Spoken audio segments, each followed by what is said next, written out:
गटर पासे तो रख जाती है के बाती अब की भट्टाहट में की लगाड़ रे। हम हाई गटर पासे तो रख जाती है के बाती अब की भट्टाहट में की लगाड़ रे।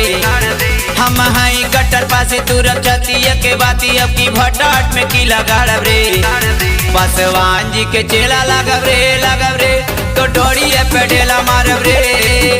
पासवान जी के चेला लगब रे तो डोरी है पेडेला मारब रे।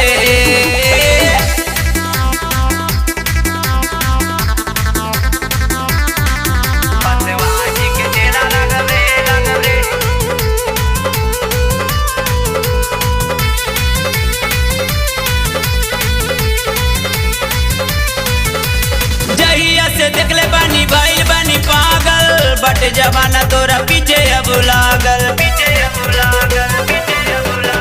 जइया से देखले बानी भाई बानी पागल बट जमाना तोरा पीछे अब लागल। जनिए तनाया ईट कहतानी अबई जनिए तनाया ईट कहतानी अबई तोर जवानी के हम गारब रे। जनिए तनाया ईट कहतानी अबई तोर जवानी के हम गारब रे। पासवान जी के चेला लगब रे तो डोरी है पेडेला मारब रे। पासवान जी के चेला लगब रे तो डोरी है पेडेला मारब रे।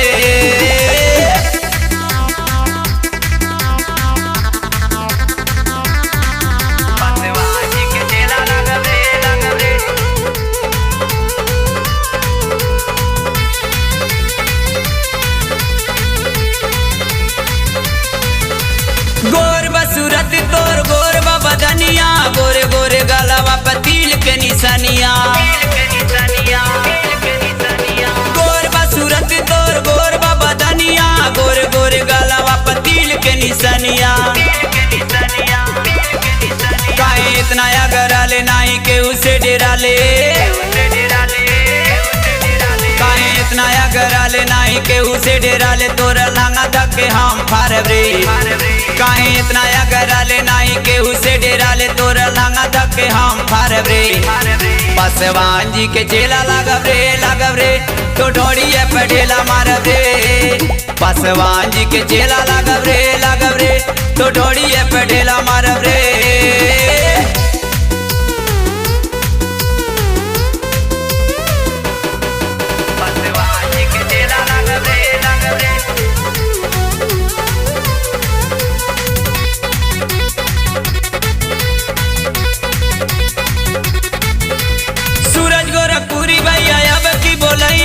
गोरखपुर सहरिया में तो के अब घुमई है। सूरज गोरखपुरी भैया अब की बोलई है। गोरखपुर सहरिया में तो के अब घुमई है।